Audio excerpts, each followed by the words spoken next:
Assalamualaikum warahmatullahi wabarakatuh.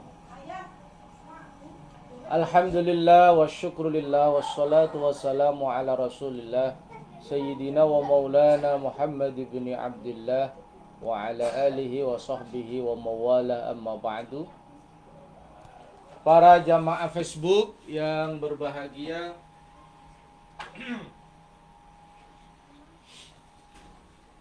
mari kita teruskan pengajian Fiqhuz Zakah pada hari Jumat ini pada tanggal 4 Ramadan 1442 Hijriah.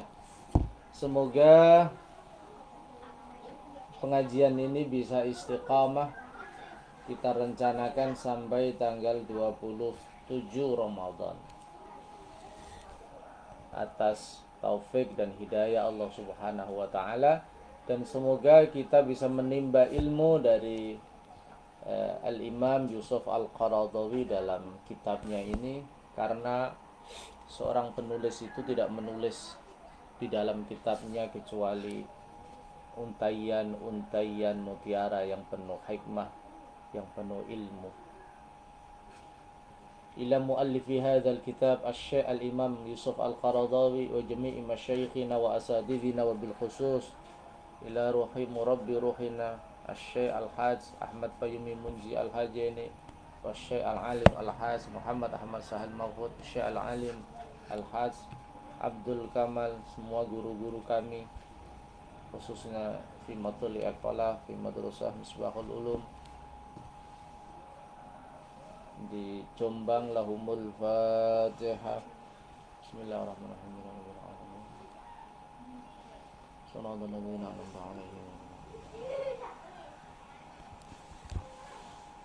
Bismillahirrahmanirrahim. Kita lanjutkan dialog ilmiah antara Sayyidina Umar bin Khattab dengan Sayyidina Abu Bakar As-Siddiq. Satu pertanyaan kritis dari Sayyidina Umar bin Khattab mempertanyakan kepada Sayyidina Abu Bakar, mengapa Sayyidina Abu Bakar memerangi orang-orang yang sudah beriman, bersyahadat, tetapi tidak menunaikan sholat. Wahtaja, dan menggunakan hujjah. Wa hujjatun naqliyatun aqliyah. Hujjah, dalil, tendensi bahasa santrinya, basis argumentasi. As-Siddiqu, Abu Bakar As-Siddiq, mengapa dia harus mengambil kebijakan berani memerangi orang-orang yang tidak mau berzakat? Bi amro, ini dengan dua hal. Ahaduhuma, salah satu dari dua hal itu, nasul hadis, teks hadis, redaksi hadis. Alladzi allaqa, di mana hadis itu menggantungkan hadhil ismata, perlindungan ini, perlindungan darah dan harta yang diberikan kepada orang-orang yang beriman kepada Allah, ala syartin, atas syarat. Jadi orang dilindungi hartanya, dilindungi darahnya, jiwanya maksudnya, itu tidak gratis, tetapi ada syarat. Faqala, kemudian Abu Bakar berkata, illa bihaqqiha, kecuali dengan haknya harta. Waz zakatu, ini sebuah pemikiran yang brilian dari Abu Bakar. Waz zakatu, zakat itu, hakul mal, adalah haknya harta. Orang yang tidak berzakat berarti tidak menunaikan haknya harta. Orang yang tidak menunaikan haknya harta berarti tidak dilindungi jiwanya, tidak dilindungi hartanya, karena dia melakukan penyelewengan, dia melakukan penyimpangan, dia keluar dari rel agama yang ditetapkan oleh Al-Quran dan As-Sunnah. Wahada, statement ini, ketegasan ini bahwa zakat adalah hakul mal, haknya harta, kewajiban yang harus ditunaikan bagi orang-orang yang wajib mengeluarkan zakat, la yukhalifu, tidak berbeda, fihi, di dalam masalah ini, Umaru, Sayyidina Umar, wala ghairuhu, dan tidak yang lainnya. Zakat adalah haknya harta, ini sesuatu yang menjadi konsensus para sahabat, sesuatu yang disepakati hukumnya oleh para sahabat, bahwa zakat adalah hakul mal atau haknya harta. Fanihima, hujjah yang kedua. Apa hujjah yang kedua dari Sayyidina Abu Bakar As-Siddiq? Qiyasus zakah ala sholah, mengkiaskan zakat pada sholat, memosisikan zakat sebagaimana sholat. Fahiya ukhtuha wa qarinatuha fi kitabillahi wa sunnati rasulih. Fahiya, zakat itu, para pemirsa, ukhtuha adalah saudaranya sholat, wa qarinatuha, dan teman karibnya sholat. Fi kitabillah, itu ada di dalam kitab Allah Al-Quran, wa sunnati rasulihi, dan sunnah utusannya Allah. Sholat dan zakat itu saudara kandung, teman karib yang tidak bisa terpisahkan satu dengan yang lain. Abu Bakar mengkiaskan zakat dengan sholat. Wa yabdu, dan tampak, min ikhtijaji Abi Bakar, dari proses Abu Bakar menyampaikan hujjah ini. Apa yang yabdu, apa yang tampak? Anna Umar, sesungguhnya Sayyidina Umar, was sahabat, dan sahabat-sahabat yang lain, kanu, ada Sayyidina Umar dan sahabat yang lain, mujmi'ina, itu mufakat, ijma, konsensus, sepakat, ala qitalil mumtani'i, sepakat untuk memerangi orang-orang yang mencegah zakat, jahrotan, dengan terbuka, ala qitalil mumtani'i, untuk memerangi orang yang tidak mencegah dirinya, jahrotan, dengan terbuka, minas sholati, sangking sholat.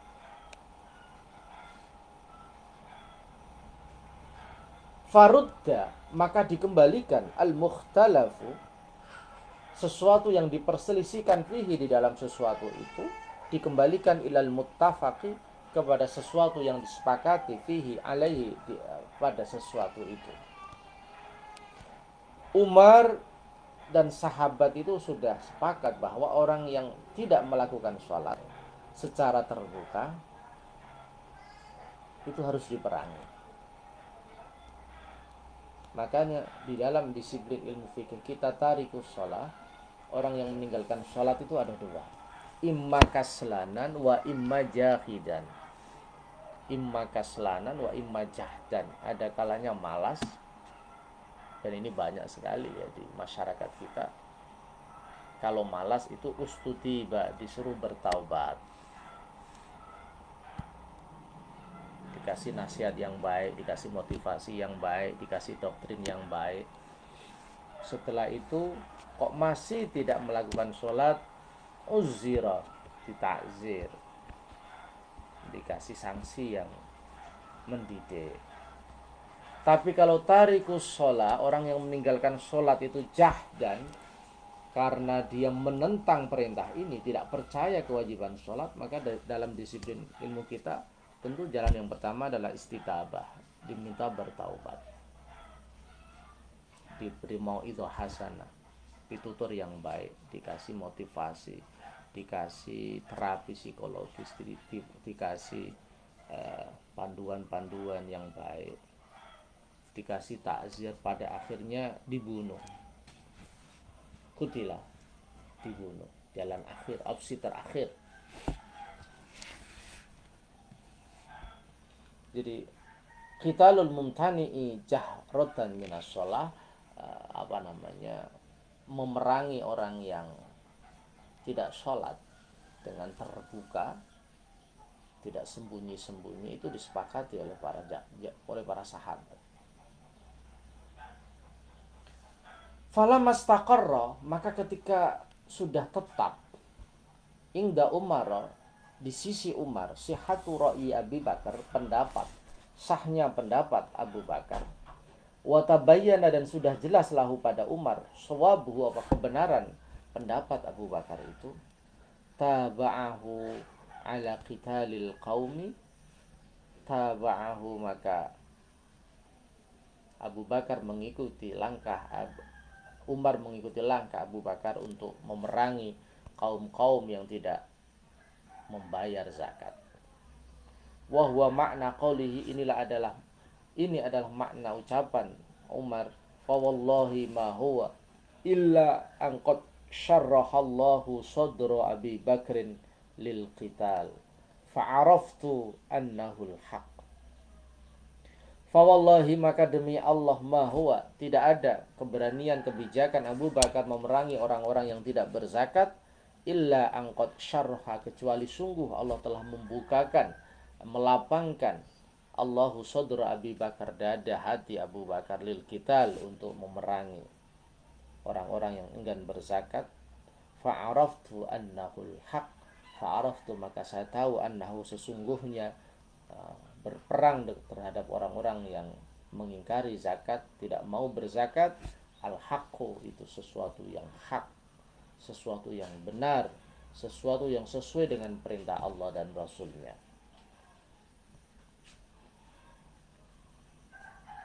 Yushiru, memberikan isyarah, sahabat Umar ini, kama qala al-Khutabi, sebagaimana apa yang disampaikan Imam Khutabi, ilal hujjati allati adla biha, Umar menyampaikan hujjah allati adla, yang dia lepaskan, dia sampaikan dia dengan hujjah itu, wal burhan, dan dalil burhan, allazi aqamahu, yang ditegakkan hujjah itu, nasson wa dalalatan, baik secara eksplisit, redaksional, maupun secara implisit, kandungan makna yang dalam.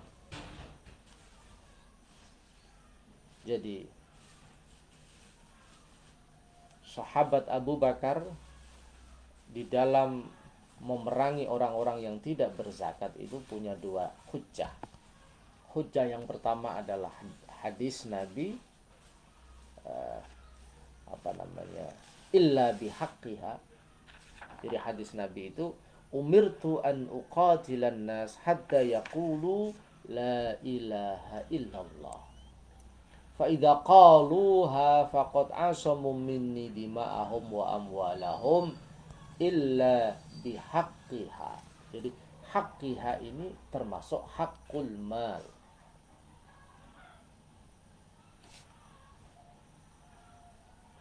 Zakat hakul mal, zakat adalah bagian dari haknya harta. Yang kedua yang menarik sekali, qiyasuz zakah ala shalah. Abu Bakar mengkiaskan zakat dengan salat. Kalau orang-orang pada sepakat untuk memerangi orang yang meninggalkan sholat dengan terbuka, maka begitu juga dalam konteks orang yang dengan terbuka tidak membayar zakat, itu juga harus diperangi, karena mengkiaskan zakat dengan sholat. Bagaimana hukum-hukum sholat juga diterapkan dalam hukum-hukum zakat. Sholat ditegakkan, zakat juga harus ditegakkan. Ini adalah sebuah pemikiran yang luar biasa ya dari pemimpin kita, Sayyidina Abu Bakar, yang dialognya dengan Sayyidina Umar itu mendidik kita secara cerdas, meningkatkan wawasan kita dengan cerdas, menjadikan kita berorientasi kepada masalihun nas, kepada kemaslahatan hamba, bahwa zakat ini adalah doktrin Allah yang betul-betul digunakan untuk menegakkan keadilan sosial ekonomi umat, sehingga harus mendapat perhatian yang besar dari pemimpin negeri ini, harus mendapatkan perhatian yang besar dari informal leader, pemimpin-pemimpin informal, tokoh-tokoh masyarakat. Memang harus ada kerjasama yang sinergis, harus ada kolaborasi yang sinergis antara ulul amri dengan tokoh-tokoh agama, antara birokrat, antara negara dengan kelompok civil society. Ini sebuah keniscayaan kalau kita berharap potensi zakat yang besar di negeri yang besar ini bisa terhimpun secara maksimal, mendekati angka 280 triliun per tahun, angka yang sangat fantastis. Hadza ma sana'ahu al-khalifatul awal Abu Bakrin As-Siddiq. Hadza ini, kebijakan ini, memerangi orang-orang yang enggan berzakat. Ma itu sesuatu, sona'a yang berbuat, ma al-khalifatul awal, khalifah yang pertama Abu Bakrin As-Siddiq, sahabat Abu Bakar As-Siddiq.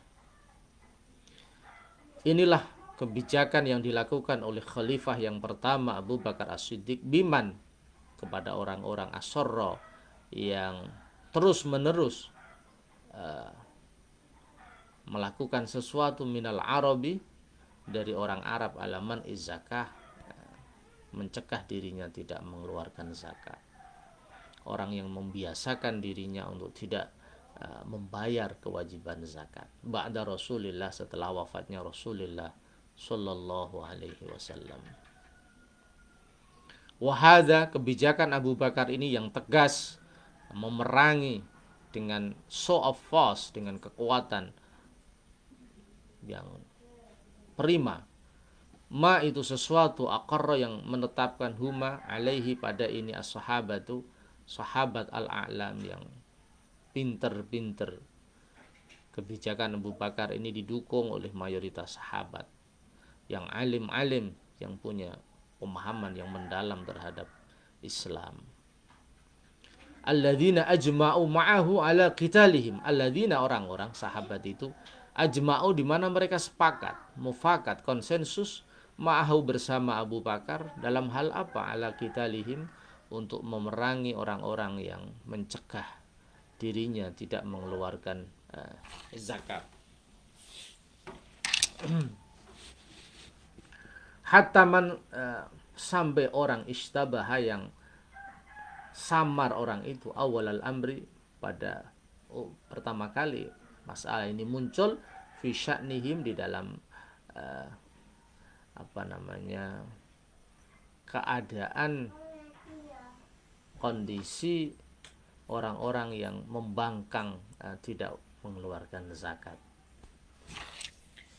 Wa bihadza, dengan ini, syara, jadi, qitalul mumtani'in, memerangi orang-orang yang enggan berzakat, mencegah hartanya tidak dizakati, aniz zakah mim mawadhi'il ijma', itu termasuk tempat-tempat ijma', termasuk masalah-masalah yang sudah disepakati oleh para ulama fi syariatil Islam, di dalam syariat Islam. Ijma' itu menurut terminologi usul fikih adalah huwa ittifaqu kulli ahli al-asri, ay ulama'ul fiqhi duna nukri, ala tibari kulli amrin qad hadas syar'an ka hurmatis sholati bil hadas. Kesepakatan ulama-ulama agama di dalam urusan agama setelah wafatnya Nabi.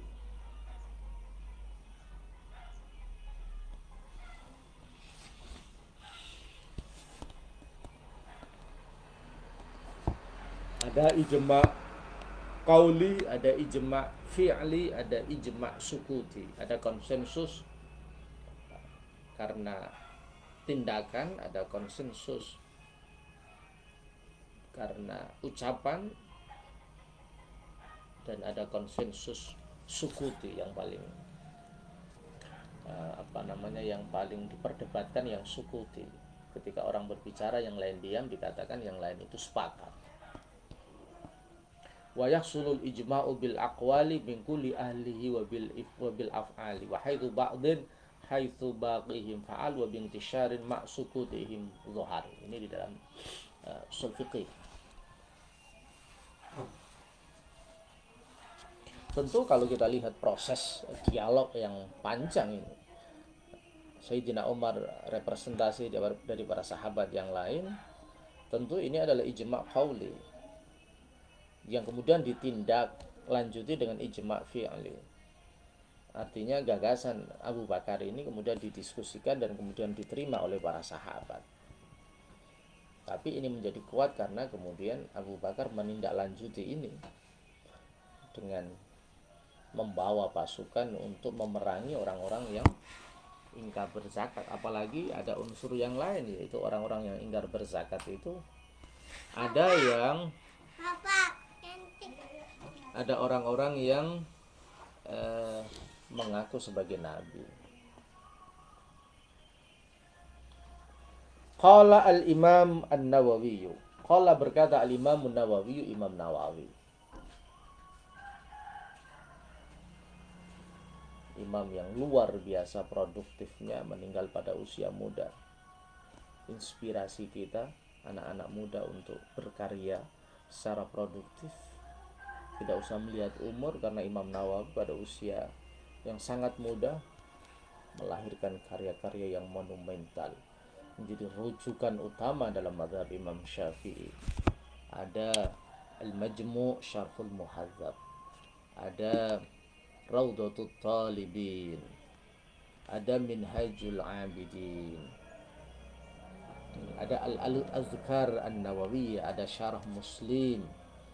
Masya Allah, seorang imam yang luar biasa, menjadi mujtahid fatwa. Bahkan di dalam kitab I'anatul Talibin, mattafaqa alaihi Nawawi war Rafi'i, apa yang menjadi konsensus kesepakatan Imam Nawawi dan Rafi itu pendapat yang diambil pertama. Bagaimana pandangan Imam Nawawi?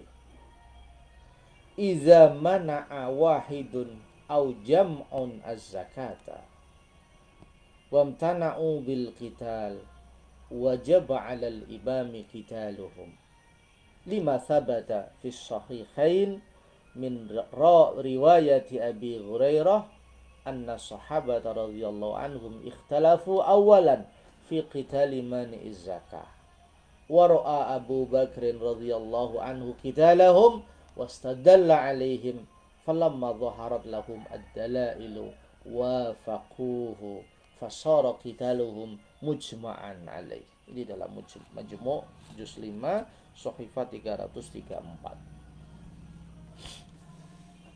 Insyaallah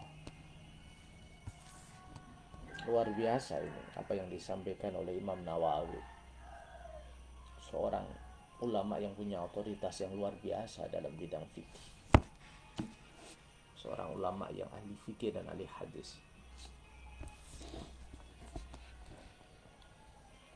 Idza mana'a, ketika mencegah, menahan maksudnya, tidak mau, wahidun, satu orang, au jam'on, atau kumpulan banyak orang, az-zakata, mengeluarkan zakat. Ketika satu individu atau satu komunitas masyarakat itu menolak untuk berzakat, wamtana'u bil qital, mereka juga mencegah dirinya untuk diperangi. Mereka enggan berzakat dan dia tidak mau dipaksa begitu. Tidak mau dipaksa. Bagaimana ketika ada problem ini? Ada satu individu atau masyarakat yang enggan berzakat dan tidak mau diatur. wajaba maka wajib, jawabnya idza, wajaba maka wajib alal imam pada pemimpin, qitaluhu memerangi, wahidun wa jam'un maka wajib bagi negara, wajib bagi pemimpin untuk memerangi orang-orang itu yang enggan untuk berzakat. Kenapa kok statement Imam Nawawi itu begitu tegas? Seseorang atau masyarakat yang tidak berzakat maka dia harus uh, maka harus diperangi. Kenapa? 5, karena hadis sabata yang tetap fi sahihain di dalam kitab yang diriwayatkan oleh Imam Bukhari Muslim min riwayati Abi Hurairah, dari riwayatnya sahabat Abi Hurairah, bagaimana anna sahabata, sesungguhnya sahabat radhiyallahu anhum, semoga Allah meridhai para sahabat yang berjuang dengan darah, dengan tenaga, dengan jiwa untuk Islam. Ikhtalafu, mereka berbeda pendapat awalan pada awalnya, fi qitali mani zakah, di dalam memerangi orang-orang yang mencegah mengeluarkan zakat. Jadi ada silang pendapat, ada perbedaan pendapat awalnya para sahabat itu bagaimana cara menangani, mensikapi orang-orang yang tidak mau berzakat. Waro'a, Abu Bakar punya pandangan, Abu Bakar radhiyallahu anhu, kita lahum, memerangi mereka. Abu Bakar sebagai khalifah kemudian punya pandangan wajib memerangi mereka, sebagaimana dasar hadis Rasulullah Shallallahu Alaihi Wasallam tentang hakul mal illa bihaqqiha, az-zakatu hakul mal. Wastadalla alaihim, Abu Bakar menyampaikan dalil pada para sahabat, sebagaimana hadis yang tadi saya sampaikan dengan statement Abu Bakar yang luar biasa, wallahi la uqatilanna man farraqa bainas salati waz zakah fa inna zakata haqqul mal wallahi law mana'uni anaqan kanu yu'addunaha li Rasulillah laqataltuhum ala man'iha. Dengan tegas itu, demi Allah pasti akan aku perangi orang yang membedakan antara sholat dan zakat, karena sesungguhnya zakat adalah haknya harta. Demi Allah, jika mereka itu mencegah aku, anak kambing betina yang mereka bayarkan zakatnya pada masa Rasul, tapi pada masaku tidak, pasti akan aku perangi mereka karena tidak mau menunaikan zakat yang nilainya kecil itu. Falamma zaharat, maka ketika tampak lahum pada sahabat ad-dalailu, dalil-dalil itu, dalil-dalil yang disampaikan oleh sahabat Abu Bakar bahwa zakat adalah hakul mal yang harus ditegakkan, zakat adalah ukhtus shalah wa qarinatuha, saudara kandung salat, teman karib salat, karena selalu disebut di dalam Al-Qur'an, wa aqimus salata wa atu,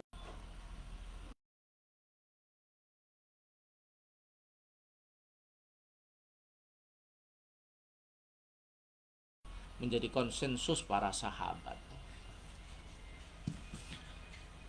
Para peserta jamaah Facebook yang berbahagia, dari keterangan ini kita bisa mengambil pelajaran bahwa perlu sekali yang namanya dialog ilmiah. Dan Abu Bakar memulai itu, bahwa di dalam mengambil kebijakan beliau terbuka bermusyawarah dengan para sahabat. Jadi spirit musyawarah, wa syawirhum fil amr wa amruhum syura bainahum, ini harus kita kedepankan. Di dalam mengambil kebijakan apapun harus dengan musyawarah. Di dalam musyawarah itu masing-masing individu punya peluang yang sama untuk menyampaikan pemikiran-pemikirannya, menyampaikan gagasan-gagasannya, menyampaikan argumentasinya berdasarkan dalil dan rasional, berdasarkan Al-Quran, As-Sunnah, dan dalil akal yang kuat. Yang kedua,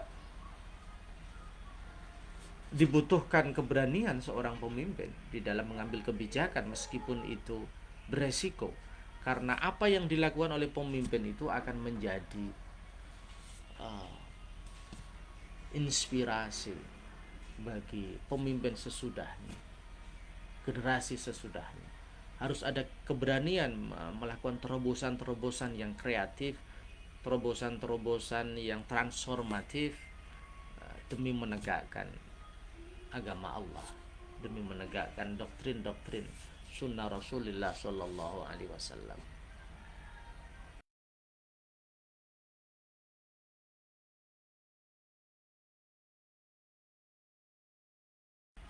Tidak mau berzakat itu menunjukkan bukti bahwa pemimpin yang sesungguhnya adalah pemimpin yang berorientasi kepada keadilan sosial bagi seluruh rakyat Indonesia. Zakat ini adalah,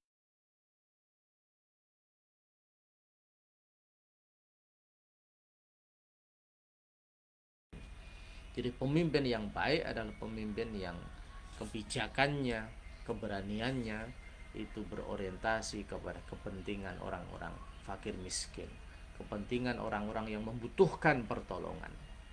Inilah pelajaran yang berharga yang bisa kita petik pada pengajian pada hari ini, hari Jumat, hari yang berkah di bulan yang suci ini.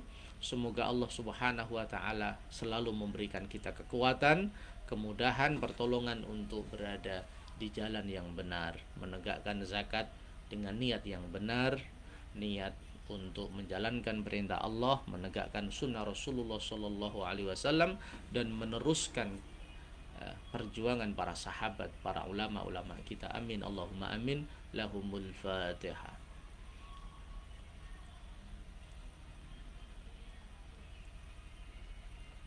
Terima kasih atas segala perhatian, mohon maaf atas segala kekurangan. Walafu minkum, wallahul muwaffiq ila aqwamit thoriq. Assalamualaikum warahmatullahi wabarakatuh.